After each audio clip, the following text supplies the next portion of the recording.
How you doing out there, folks? I'm just doing this video right now to update people on the things that I've been saying, ranting about here on social media. In case you haven't seen any of my videos, well, I'm going to go over it right now, to catch everybody up. I'm doing these videos, first of all, to inform people about banks like Merrick Bank and other banks that do these tactics to try to collect money that's owed. You don't have to be harassed. I'm going to go back with this Merrick Bank, how it got started. In 2018, me and Marie are at home, discussing a few things. I got the mail, and I'm going through the bills, and I saw there was a letter for her. And I said, here, Marie, look at this. And her lack of interest was at an all-time low at this point. So she opened it up, and she looked at it. I'm watching her reaction. So far, nothing. And all of a sudden, her personality changed. She said, Frankie. I said, what is it, Marie? She said, I want you to look at this. It says that I'm pre-approved. She says, oh, my credit must be good. She felt important. She felt, big about it, It changed her whole thinking. Okay, I looked it over. I said, Marie, this is a Merrick Bank, and they're pre-approving you for $600. She said, wow, $600. Because she knows that I'm paying all the bills, and, we don't have too much credit available, So, okay, so I looked it over, and I said, if we make 7 on-time payments, they're going to give you another $600. She said, wow, that's $1,200. She said that if we make another 7 payments, every time I make 7 payments, we get $600. I said, now, that's not this offer. This is double the credit line. See, at least I saw her thinking was, it made sense, what she said. She wouldn't know, it says double, but to her, she thought if we made 7, every time we made 7 payments, we were going to get $600.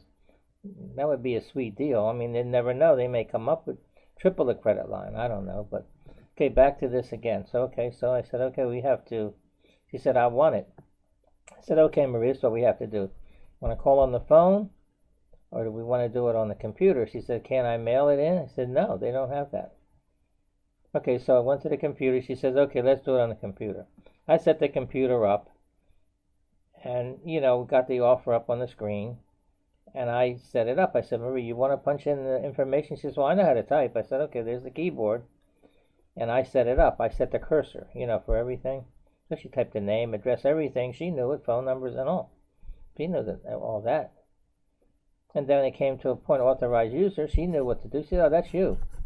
Of course, she wants me on there because I'm the one taking care of everything, and we shared everything, so, I'm going to be on there. Okay, so fine. She puts me on it.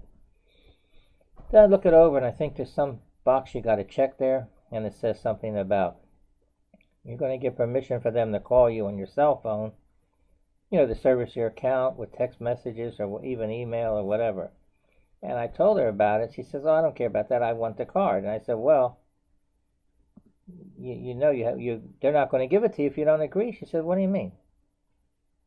I said, if you don't check that, I'm pretty sure the offer is rescinded. And she said, no, check it. I don't care. I'll check it. She touched the screen and checked it or whatever. So then I said, what do I have to do now? I told her, hit submit. And she did. It went through, and then I checked the email. And it said on the email, I read it to her. She says, already? I said, yeah, Marie, but you're not you can't get it yet. You're going to get it. It says your application has been approved for double the credit line. After 7 payments, you'll get another $600. And your cards will be sent out within 7 to 10 business days. And that was it. In about a week or so, I did get the cards. I gave her a card. She was happy. I showed her both cards, and she said, oh, beautiful, I love it. I said, okay, Marie, all you have to do is be careful. Order something over the phone, because I know that's what you want to do. Do that. Let me know. Keep it within reason. We don't have to use $600 in one day. You could, but I don't want to do that. She said, no, you can pay some bills and all, and I can order what I want. I said, yeah, just let me know, because if, we're going to make the 7 payments, I don't want to be paying late fees and over limit fees and all that, because that's what they want. So I said, okay, she understood everything. She ordered something from she looks at the Spanish stories every day, so she ordered it. I heard, she said, I'll do the first one while you're here, give out the information, but don't give your personal information, just give what's on the credit card. And don't sign up for every month automatic pay for anything. So she understood, no problems. And we kept going like that. She ordered what she wanted from time to time. And I was paying some bills, and then after the 7 months, it goes on automatically. Even actually before, I think, a little before. I think after the last payment was made, it went on. So kept using it and all of a sudden Marie starts getting sick. We've been sick all along, off and on with operations and all, and we take medication. We go to the doctor every month. But she got to a point where I sent her to the emergency room, and she got all the tests and all, and they finally determined, what's wrong, that she needed long-term care in a nursing home. So I have to agree to it. So I found one that was not too far from where we lived. And she was there, and she went there for a while. She started to, do better. And of course, as soon as that happened, she's not at home. Our combined income went down, because now I don't have that much money to use, to pay the bills. So I paid what I could, and then, she didn't live too much longer than that. After about, I guess it was 5 months in there, she started to really take a turn for the worse. She passes away in the nursing home, and right away now I was getting the community spouse allowance, now I'm not getting that. All I end up getting was just the money I get. So of course I couldn't pay no bills. So I was looking things up online, and I found this lawyer that takes care, of those kind of bills from different banks. So one of the banks I had looked up, he took care of it for me right away. I was surprised. I didn't have to pay him or nothing. And he gets paid from the bank, and they pay the court costs. And they stop calling, and you might get some money too, depending on what case it is. Okay, so I took care of all that, and I stopped paying all these accounts. And then the one I was still paying was Merrick Bank. Because I don't think there was much credit left. I was paying it because I still could use it. So I figured I'll pay it, and pay a little more or something, and I'll use it, and then keep paying. I got to a point, I said, I better stop this, So that went on for a few months. And finally, when I stopped, I think the first statement just said they had a late fee on there. It says, it's going to collection. I guess in their office. So okay, so I said, I let nothing happen, so I figured, well, let me see what happens here. And then, all of a sudden, the phone starts ringing. It's Merrick Bank on the caller ID. So I knew what they're calling for. So I had the answer machine so they couldn't keep ringing. So no message, and that kept going on on both phones now. I have a cell phone and a landline. Remember when Marie checked it? Well, that has something to do with it. While they were calling. They have permission now. Even though the law says they can't do that on the cell phone with the auto dollar unless they have permission. So they have permission. Okay, so the calls kept coming. I let it go for a little while because it was like 4 a day, maybe more. I didn't notice it at the time. I noticed it later on. I noticed it now. That one day I had got 7 calls. 5 on the landline and 2 on the cell phone from the same number that they used. So I noticed it now. So I called the lawyer, and he told me, send the information. He sent me a contract to sign, by email. I sent it back, and then I, sent him the phone log that I had. So he said and right away, the call stopped in a couple of days. By the time he set it all up, and started the litigation. But I noticed they stopped the cell phone, say on the 15th of the month, and they stopped the landline on the 17th. Why the cell phone? Because they know the cell phone they could get in trouble for. So first of all, when they made that offer, that wasn't supposed to be on there. To give permission. That was supposed to be separate from that. That wasn't supposed to be combined in that offer and say, if you don't give permission, you don't get the credit card offer. So that should have been set separately. But it wasn't. Like they might have a company their provider that does that service. And actually, that company should have been the one that you give permission to. So I think that was already wrong. So see how they're bending around the rules and all by doing that? Okay, another thing I noticed with that, with the offer and all, with that call, because when they were calling in November, it was calling for Marie because they didn't know she had passed away. So with all those calls, it was really directed to her. So the call stopped in November. About a month and a half later, all of a sudden, I'm sitting here, relaxing, and the phone rings. This was in the afternoon, I think. And it says Merrick Bank on the caller ID, because it comes on the TV screen. I just noticed that, So I know right away who it is and the phone number and all. They don't leave no message or nothing. So now they start calling me. Because me or her, either one. But I'm an authorized user on this account. So I'm getting these calls now. So I let it go for about a couple of weeks, I guess. Again, I wanted to see what was going to happen. Not on the cell phone. How come? Why, because I have a case against them already for that?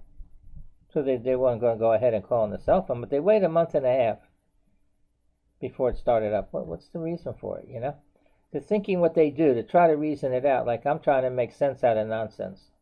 And that's what I've been doing, Because to go ahead now, they're calling me. The only thing I could think, since I'm on the account as an authorized user, and since I have the litigation in my name against them, and yet I'm on that account, so they can't dispute it and say, well, he's not on the account. I am. I'm an authorized user. I'm not a joint card holder. I'm not a co-signer, and we're not even legally married. So when Marie passed away, technically they couldn't really collect that debt. We don't have an estate or anything either. So I think what happened here was, like I said, they're trying to go after me. It's like a retaliation, because I put that complaint in against them. So they're retaliating against me. Well, that's a big mistake, because I'll badmouth them. So that's what I said. That's part of the reason why I'm doing all this. That they can call me like that for a debt I don't even owe. And a debt that's not in my name. We had different names. Well, I guess I can badmouth them on social media. So that's what started all this. That's the reason why I'm doing it. Okay, back to these calls again. Okay, calling 4 times a day. They didn't call on Sunday. Before they did. This time they didn't. They didn't call on Sunday. Is this part of the psychological warfare? So the phone's ringing, say on Saturday I get 4 calls. Now I'm writing it all down. I'm keeping the phone log, of course. And then on Sunday, no calls. I said, well, maybe the lawyer got to them, or maybe they just stopped, whatever reason, Then Monday, no calls until what? Monday afternoon. Then 4 calls close together. So you tell me that's not harassment, annoying? To give you a false sense of security, then bam, hit you with it again, and you say, oh, no, not again. And that's what they were doing. I had contacted the lawyer, but I waited just a little bit, not to rack up more calls. I just waited because I wanted to see the pattern, if there's any pattern. There was a pattern. They didn't call. The earliest they called was 11:30 in the morning. The latest was maybe 8:45 in the evening at night. Because they're allowed to call. They're allowed to call according to the law. They're allowed to call after 8 a.m. and before 9 p.m. And that's what they're doing.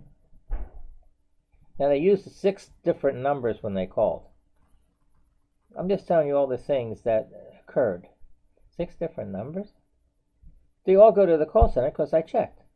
They're not disconnected numbers or nothing, so they're also abiding by the law. They're supposed to put the name of their company, and they're supposed to put their number, and it is. They're doing that. They're not leaving a message. If you pick it up, nobody's there. How come? How come? Because they don't want to stop calling, so if they leave a message, and they would still keep calling you and leaving a message, well, that looks like they're trying to harass you more.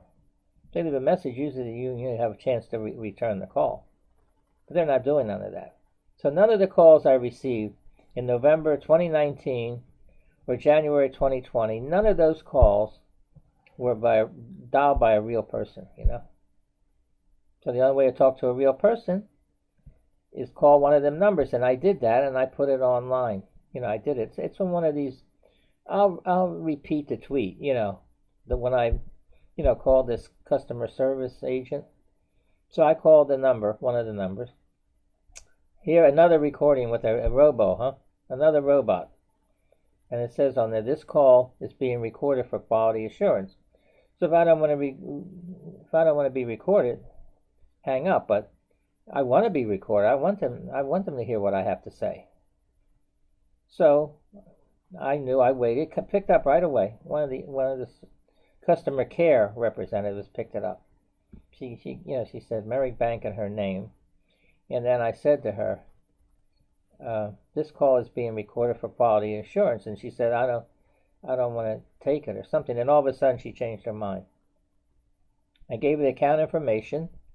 I told her, "Why am I calling? The person's deceased, the cardholder." And she said, "That's not here." I guess no, they didn't put that on there. I guess, but the litigation.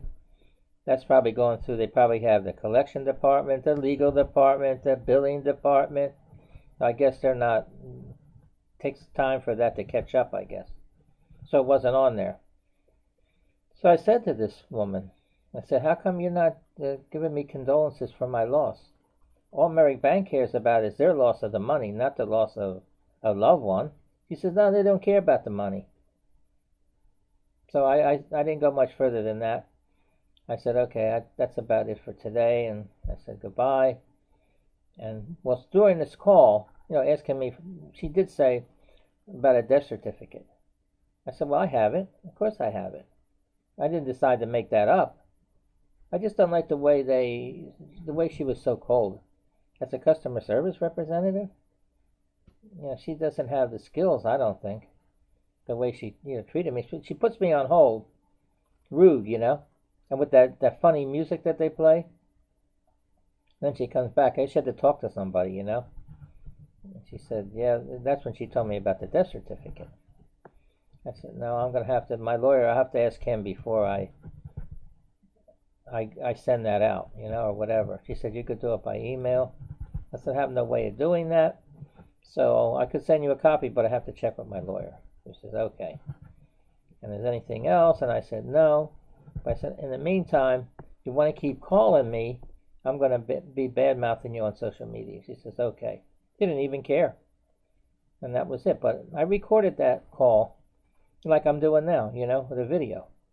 So that's on one of the videos. I may repeat that tweet, later on. But just to show you how they have it set up, I try to control myself, pretty much, when I did that. I was upset, when I didn't, when the way she treated me as a, that customer service representative. Guess they don't care because they have it all but the robocall, so these people don't have to deal with the customer too much that way. So back to the calls again. They used, I think it's 6 numbers. So each one of those numbers, like I said, goes to the call center. But each day they use a different one. So in other words, on Monday they used one number, Tuesday a different phone number, and so forth and so on. So I noticed it. So when I made up the call log, I changed my setup for them. So on one, instead of having like for 4 calls, 4 lines, I made it so I only had 2 lines. Like to type it. So on the first line I put the date, and I put the number they're using, and then I put the day and any comments. And on the second line I put the time that they call. So I only have 2 lines now. And after each time I put a number, like 1, 2, I numbered it that way, the call. So I had a running total. And on the end of the first line I put how many calls, on that day. So if it's 4, when I put the times underneath it, it would be 4 times, it would be 4. Then the next line would be 8, and if you total up the right column, it would equal my last entry of the time. So I had a way to cross-check it.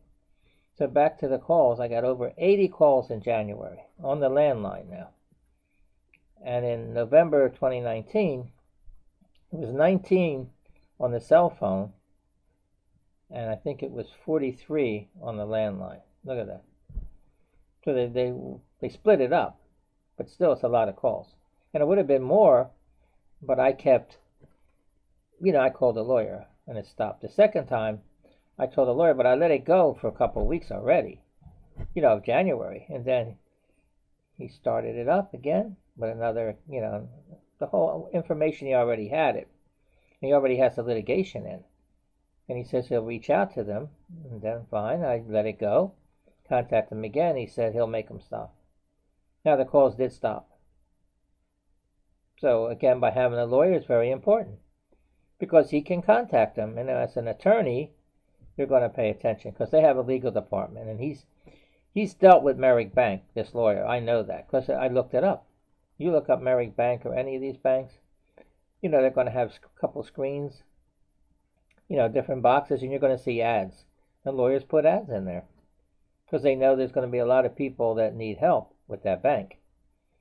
Because remember, again, I know that the lawyer I have doesn't charge. There's no charge. They might not take the case for whatever reason. Maybe he knows he can't win it, maybe, or maybe it's not a bank he deals with. But if there's a case, the company pays the lawyer fee, whatever it is, and the court costs, and you could get paid money.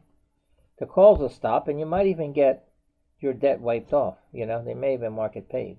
I have one from one of the accounts I have. It was in my name. Last year, around this time last year, I had contacted him, and I had 3 accounts with the same bank. So what happened was he dealt with the bank. It doesn't matter if I had 10 accounts. But they're for different companies, but they use the same bank. So I told him the whole thing. I gave him all the calls they were making. And he contacted him. It took a few months to make a settlement, to go through the channels, the legal system. So he contacted me and he said, Frank, I have good news for you. We got a settlement with the bank, and I'm getting my fees and the court costs, and you're going to get money, some money, not a lot. And then the 3 accounts you have, they're marking them paid, and the call stopped. So that's what can happen, So I say it's important to have a lawyer.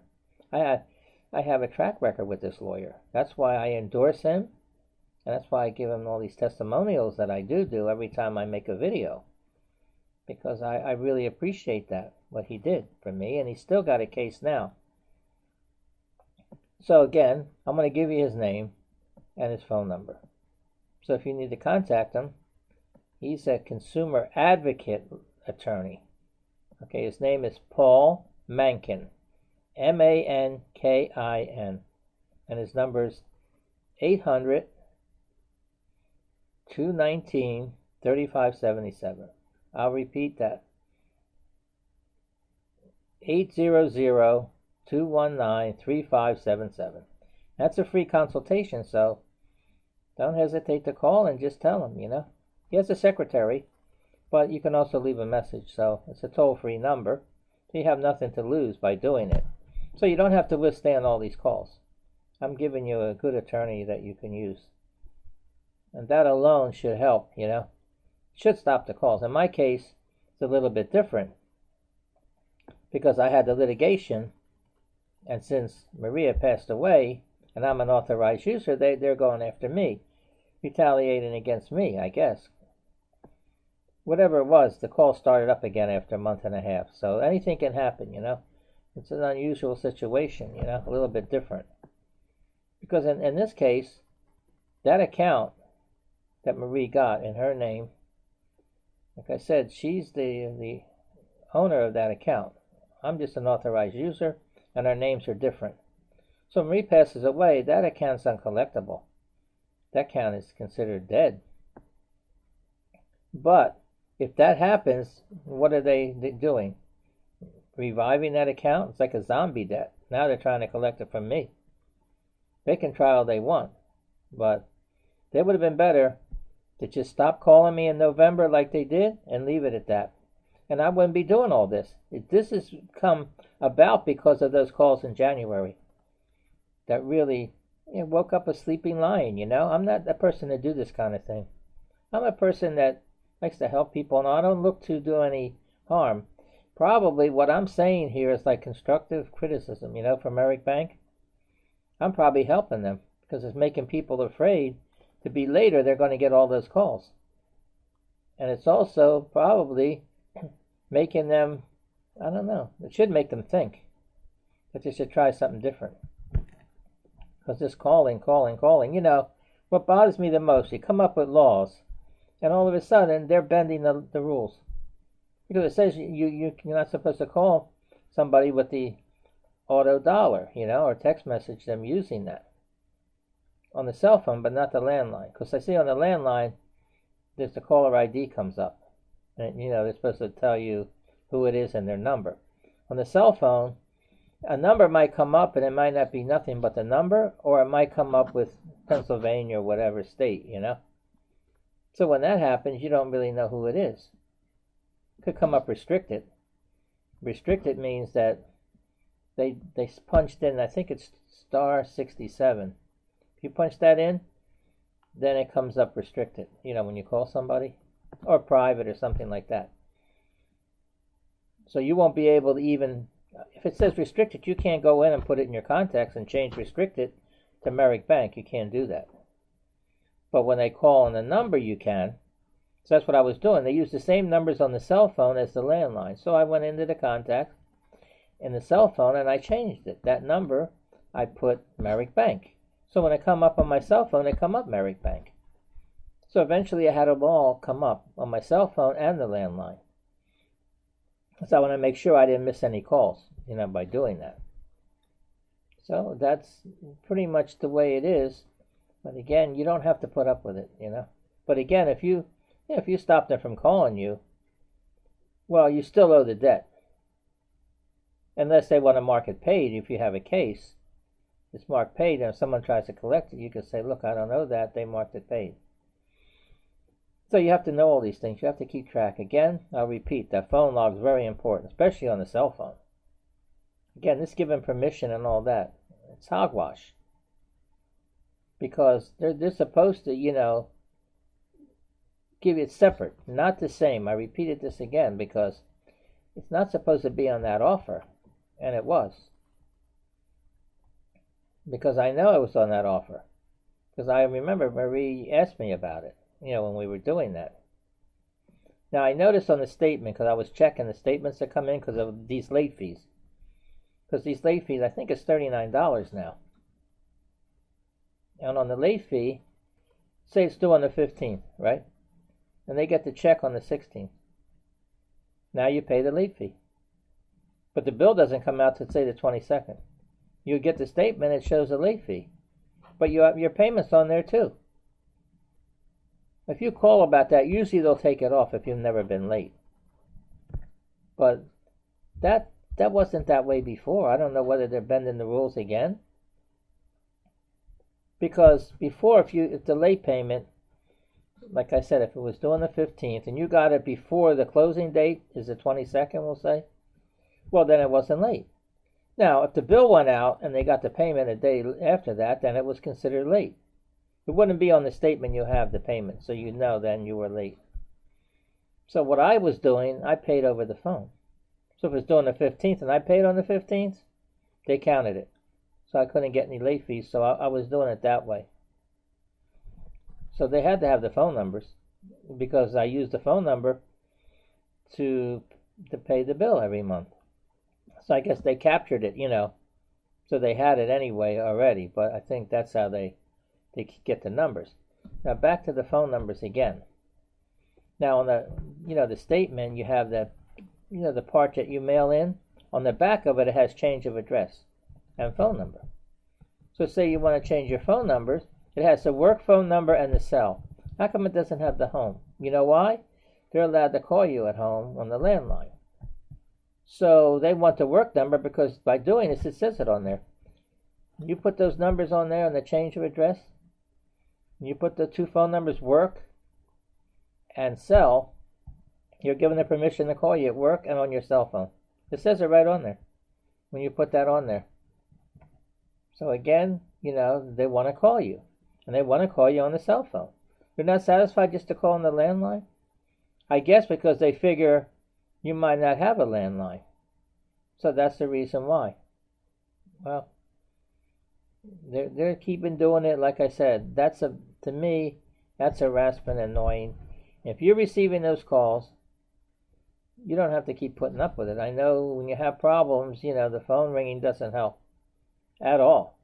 They expect you to do. So I better call and make an arrangement to pay them to stop the calls. So you got to pay them to stop the calls? If you can't pay, you can't pay. I know I can't pay, and I'm not going to start it up again. Once you stop paying, the payment from your last payment, that's when the statute of limitations kick in. Doesn't matter how long you had the card. So in Pennsylvania, it's 4 years. You have to check out your state what it is. Some years might be a little less, and some years more. In some states.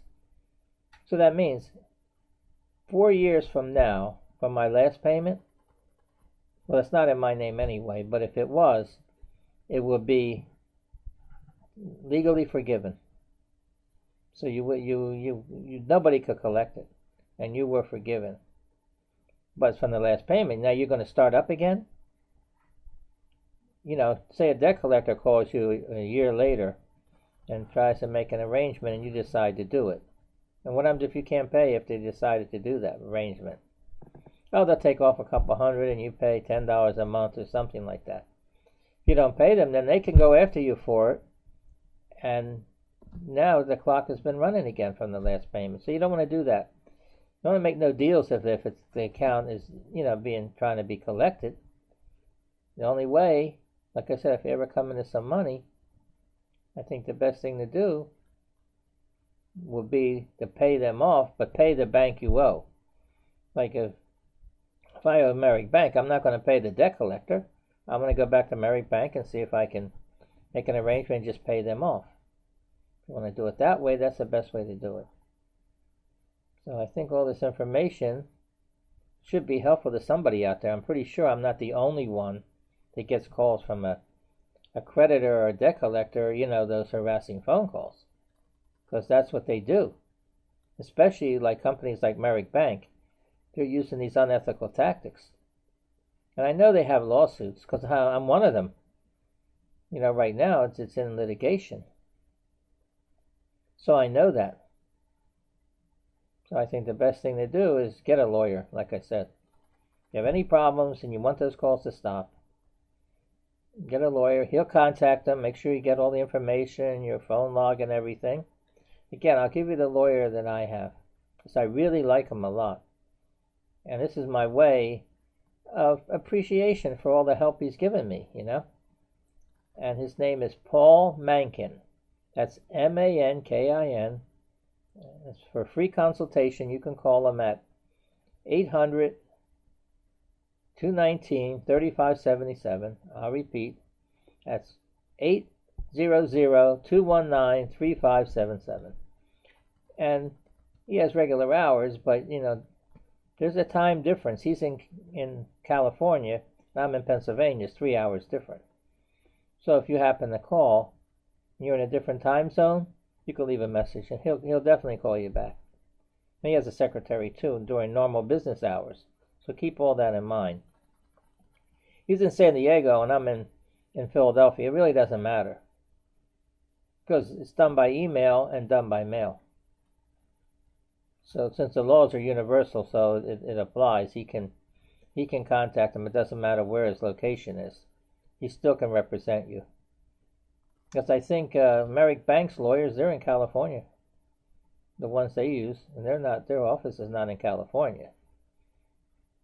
So keep all that in mind. But again, you don't have to put up with it. I mean, these calls can be annoying, And again, I hope this is helping somebody out there. I'm trying to reach as many people as I can. Not necessarily Merrick Bank customers. Anybody is having problems like this, because when you are having problems, I know what it is. You can't pay, and you know you can't pay. So what's the sense of trying to do something you can't do? They would handle a little bit different, Why don't they just have someone call you and try to make contact and leave a message? I've had it happen. See, Merrick Bank is not one of the big banks. They have like 900,000 customers. These other banks have millions of customers. So, keep it in mind what I've been telling you. I'm trying to help you. I'm not really getting nothing out of this. I'm getting satisfaction, and I'm venting my anger, but I don't really gain nothing. I will gain if I know that a lot of people are contacting the lawyer that I have. That makes me feel good, because I know he's getting something out of being a consumer advocate and helping people too. That he can make some money. So this works out both ways. But by the more people that would contact Merrick Bank or any bank, they get more lawsuits. They might decide to change the system that they have, because I guess they think it's effective right now.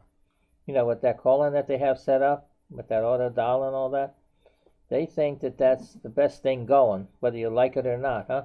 Well, I wouldn't be doing this if it's the best thing going. I wouldn't be bothered at all with it if I thought it was, if they weren't harassing me. I mean, if they call me one time a day, or maybe leave a message, I wouldn't be that upset over it, Money is owed and they're trying to collect it, but not like that.